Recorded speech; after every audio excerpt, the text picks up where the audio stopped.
de um povo que anda preocupado com a vida, no meio dos campos cerrados e pantanais.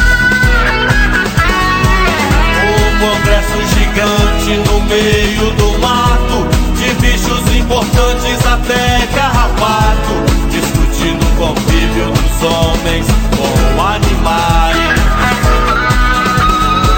Lá estava presente a onça pintada, o tuio e o sucuri, a formiga, a cigarra, um fórum de debate, assuntos gerais.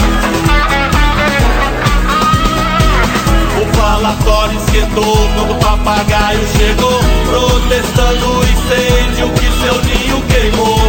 Hoje vive na cidade de favor. Jacaré que andava relatando os fatos disse: agora, meu Deus, o que é que eu faço? A exportação do meu couro